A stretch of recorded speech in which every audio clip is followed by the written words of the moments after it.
Electric blue is a bright, vivid shade of blue, the color of an electric spark. In everyday use, the name electric blue can refer to a range of bright blues varying in intensity. Generally, the hue is considered to be a bright cyan. Lighter than shades like royal blue but darker than baby blue or pastel blue. While bright blue shades have existed since antiquity, electric blue was not used as a color name in English until 1845. The color would go on to be in vogue in the 1890s. The shade was originally named after the color of the ionized air glow produced during electrical discharges. More than 2,000 years ago, the Greek philosopher Thales is said to have been the first to observe this electrical property. While watching his daughter spin on a spindle made of amber, he noticed the way the amber attracted stray threads. Later Greek scientists discovered that if they rubbed amber with woolen cloth in a darkened room, it would give off tiny blue sparks. It's now also considered a representation of the color of lightning and any vibrant blues that are metaphorically electric. Its association with electricity means electric blue communicates energy, action, and excitement. Electric blue lights made with neon gas and mercury were invented in 1915. They were commonly used in signs until the 1990s when tube lighting went into decline due to innovations such as flat-screen TVs that allowed for more dynamic commercial signs. Japan still has countless neon lights from this era in operation today. Electric blue is largely associated with the 1980s as this was peak time for neon colors. The color in the 80s appeared in fiction and song as a descriptive term, particularly for blue eyes. For example, the Australian rock band Icehouse had a pop hit in 1987 called Electric Blue.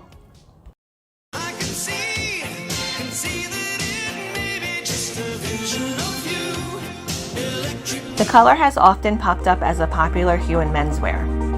Shocking blue, a bright electric blue, is a somewhat more masculine inverse to its more feminine counterpart, shocking pink.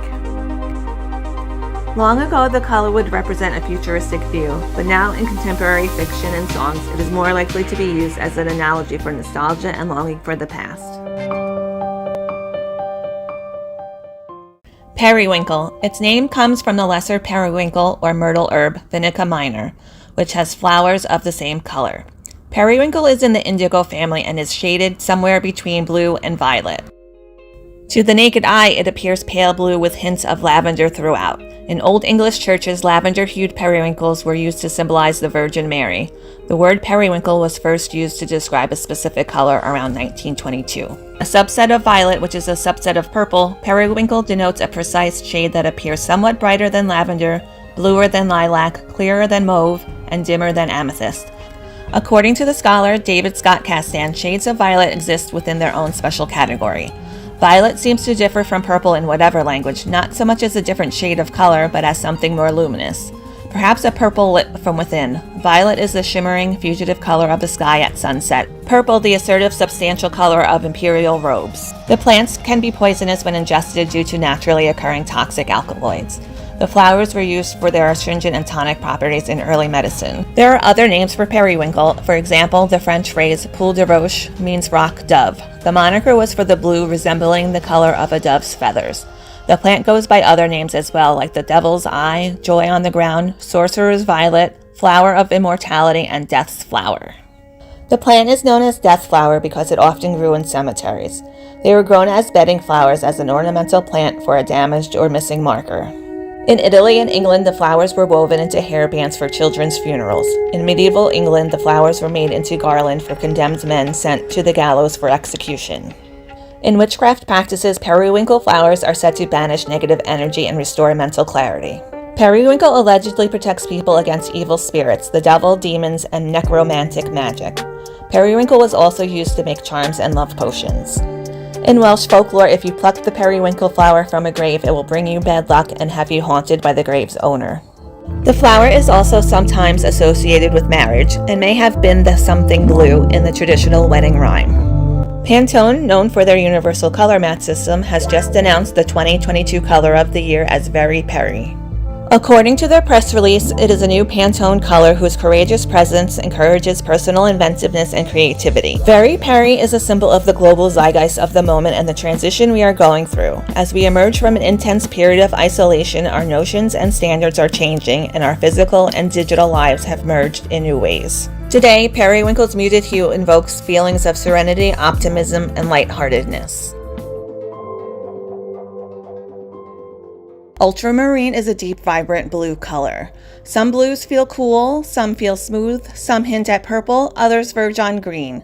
But ultramarine is like nothing else. No color can compare. The pigment was originally made by grinding lapis lazuli into a powder. It was considered more precious than gold. Some say thieves would scrape it right off the canvas. Others claim that people who owned ultramarine paintings brandished them as proudly as they did their precious gemstones. Lapis lazuli has been mined for centuries from a location still in use today, an arid strip of mountains in Afghanistan. First mined over 6,000 years ago, the rock was transported to Egypt, and the powder is said to have been used by Cleopatra as eyeshadow. She is still depicted to this day in movies and other media with an intense sweep of blue over her eyes. She believed it had magical properties and had entire walls of her palace inlaid with lapis lazuli. It was also used to decorate the tombs of King Tut and other famous pharaohs. The name comes from the Latin word ultramarinus, meaning beyond the sea, indicating not the rock's color, but its origin. The pigment was imported into Europe from the mines in Afghanistan by Italian traders during the 14th and 15th centuries. Ultramarine became highly popular the moment it was introduced into Europe. During the Renaissance, due to lapis lazuli's expense, rarity, and the time-intensive process it took to grind the mineral into paint, it was used sparingly, usually reserved for the robes of the Virgin Mary and other holy figures. The yield was small, with 1 gram of mineral producing around only 30 grams of pigment. As a result, the color came to symbolize humility and purity, as well as signify the wealth of the patron who commissioned its use. European painters depended on wealthy patrons to underwrite their purchase. An artist would often charge for the pigment separately on the invoice so that the patron could then choose how much ultramarine they wanted to pay for. There is a painting that hangs in the National Gallery in London today. It is a dark, dramatic snapshot of Jesus being carried to his tomb. It dates back to 1501, but for a long time, art historians did not know who had painted it or why some parts, including a blank bottom corner, had been left unfinished. The answer came in 1864, though it was rejected and contested for many years. The artist was Michelangelo, and the blank corner most likely designated for the robes of the Virgin Mary. Art historians believe the painting was left unfinished because the ultramarine pigment designated for Mary's robes had not arrived from the patron, and at the age of 25, Michelangelo could not have paid for the pigment himself. Legend has it that while waiting for his ultramarine in Rome, Michelangelo left to find the human-sized block of marble that would ultimately become the white stone flesh of his David. He returned the money paid to him by the church and left Rome with the painting unfinished. Even Da Vinci's The Last Supper reveals the reverence he had for ultramarine. Jesus is cloaked in ultramarine, but Judas is painted in azurite. Azurite was cheaper, duller, far less pure, a false blue for a false disciple. In the 17th century, Dutch artist Johannes Vermeer used the pigment extensively in almost all of his paintings. The turban of the girl with a pearl earring is painted with ultramarine and lead white and finished with a glaze of pure ultramarine. Ultramarine runs through almost all of his 34 confirmed paintings, showing up not just in blue objects, but in dark shadows and in white walls, in human flesh, in fabric of all hues, in green leaves, in black tiles, in the purple of lights and tablecloths, and in the murky brown of wooden beams. Vermeer was so taken by ultramarine that he wouldn't settle for lesser blue pigments. Refusing to paint without it, he drove his family's fortune into the ground. At 43, Vermeer died broke and unfulfilled, leaving his wife and 11 children deep in debt. But Vermeer's obsession with ultramarine might have paid off. In the early 20th century, a frustrated Dutch painter, slighted by critics, turned his vengeful hand to forgery. His name was Han van Meegeren, and he painted a number of fake Vermeer paintings. One of them was sold to Nazi military leader Hermann Göring and became one of Göring's prized possessions. When the Allies discovered the painting in a salt mine alongside the rest of Göring's looted art collection at the end of the war, the possibility of a new Vermeer discovery thrilled them. It's a Vermeer. But when the painting was traced back to Van Meegeren, the blue pigment on the canvas was tested to see if it would match the chemical structure of lapis lazuli. It was soon discovered that the pigment was part ultramarine, part cobalt. and cobalt pigment wasn't discovered until 1802, more than a century after Vermeer's death. Fully aware of Vermeer's obsession, Van Meegeren had specifically purchased ultramarine, but the seller had secretly diluted it with cobalt to cut costs. The trickster was brought down by a trickster. Van Meegeren was sent to prison, but he died before he made it there. In 1826, a version of ultramarine was developed by a French chemist. In order to differentiate it from its mineral counterpart, it was called French ultramarine. French ultramarine was so vivid in color that it became more popular than the original ultramarine.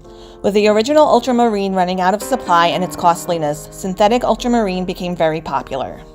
In some ways, it was said that this was the beginning of the end for blue. Almost overnight, ultramarine blue was instantly available to painters of any means. But there was something about the elusive, impossible nature of the world's truest blue that was lost once it went mainstream. Synthetic ultramarine, due to its lack of mineral inclusions, boasts a richer tone than its semi-precious predecessor. Traditionalists would still insist on grinding the original at great personal expense, even with the artificial paint readily available. American novelist and poet Alexander Thoreau wrote, "A color may be too pure. Modern shades and colors often appear hideous, ironically because of their extreme purity."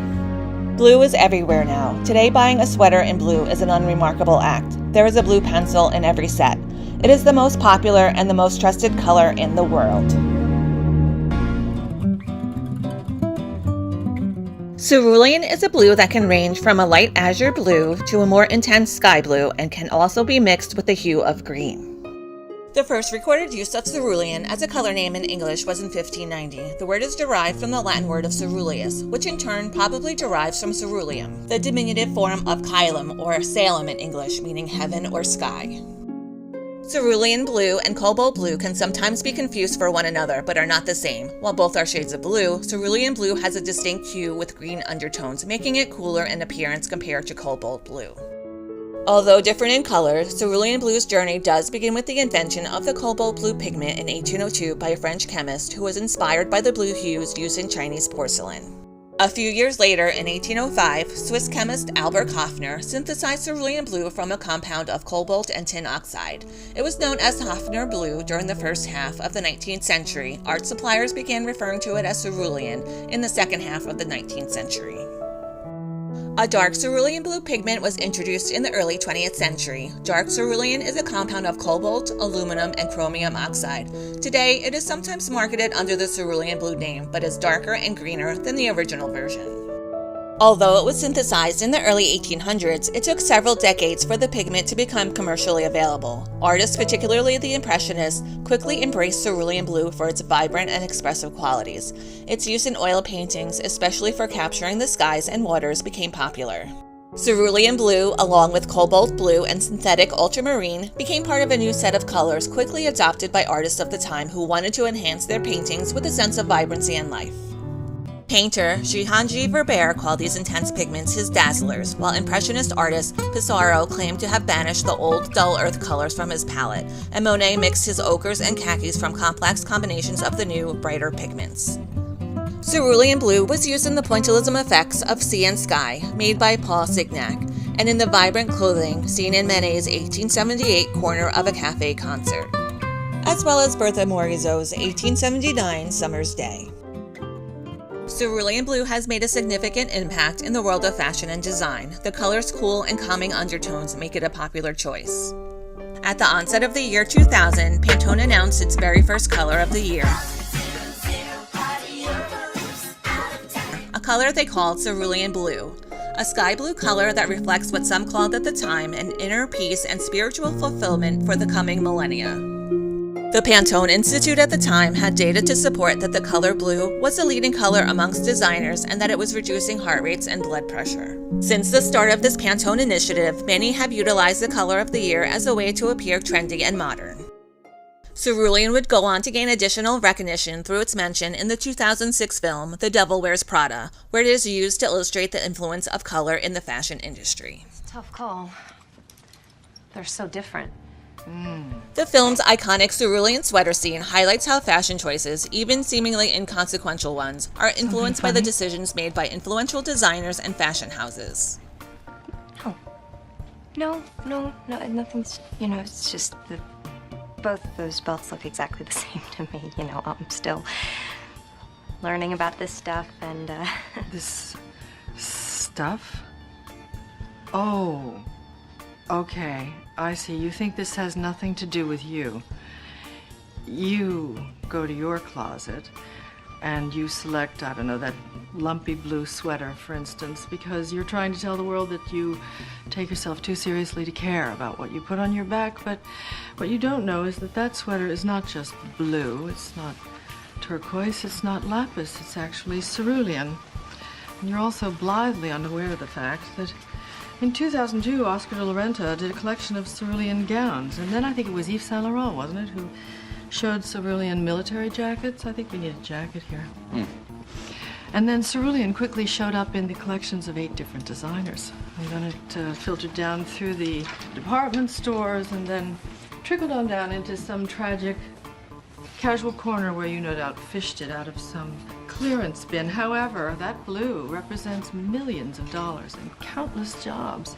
And it's sort of comical how you think that you've made a choice that exempts you from the fashion industry when in fact you're wearing a sweater that was selected for you by the people in this room from a pile of stuff. The film's iconic cerulean sweater scene highlights how fashion choices, even seemingly inconsequential ones, are influenced by the decisions made by influential designers and fashion houses.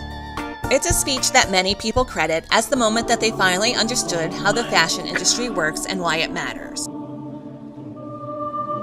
I get it. Trickle-down fashion is a dominant theory of how the trend food chain works, and even though outlets like the New York Times dismissed the speech as oversimplistic when the movie first came out, the convention has somehow endured.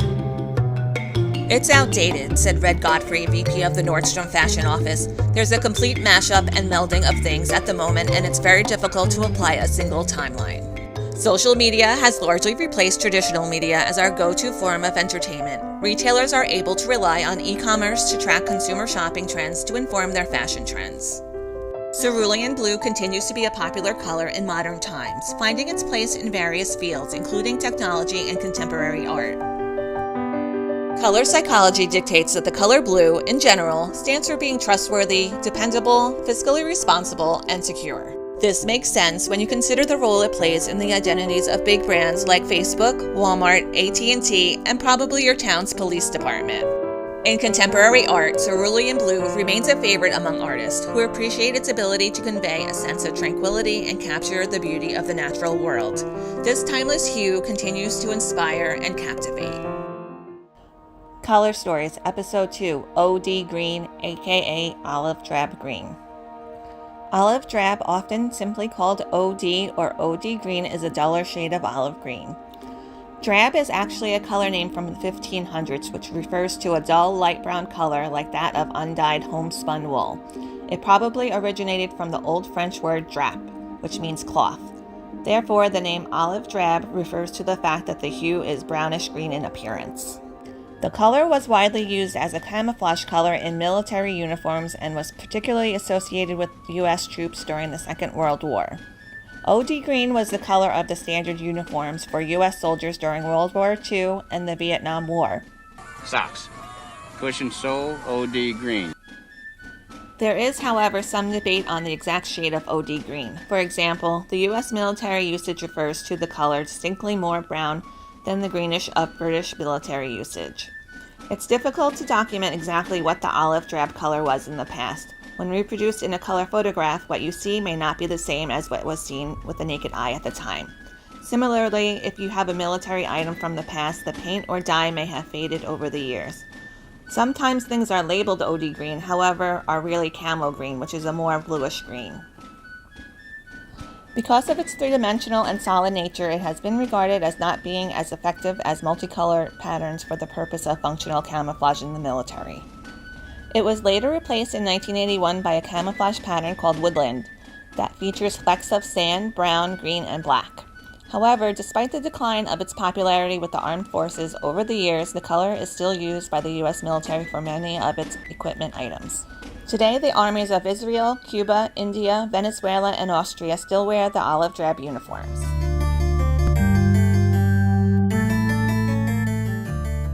In 1775, Swedish chemist Carl Wilhelm Scheele created the perfect hue of vivid green by combining sodium carbonate, arsenious oxide, and copper sulfate. The color was a bright fluorescent-like green that glowed in the sunlight.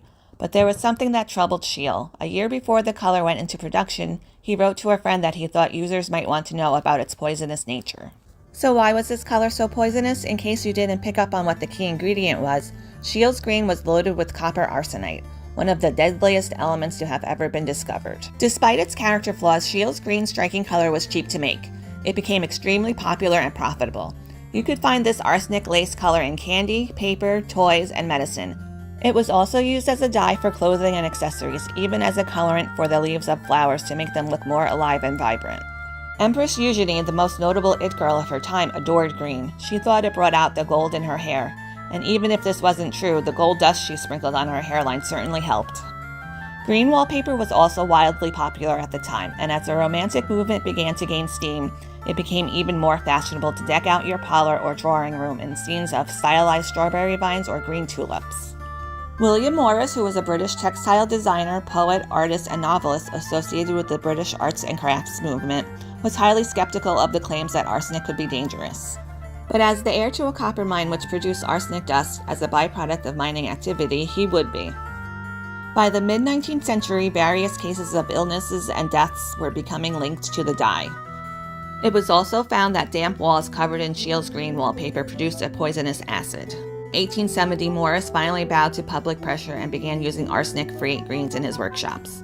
Morris thought because no one was ill in his house from the arsenic wallpaper, it must be something else that was causing the sickness. That no one was sick seemed extraordinary, but then again, many people had green wallpaper and survived.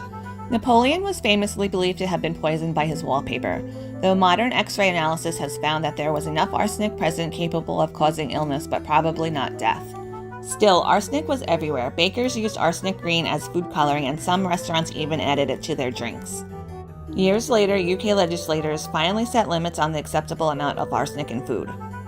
Although there were shades of blue and yellow made through a similar process that also included arsenic, those dyes didn't get quite the same bad rap as Scheele's green or Paris green.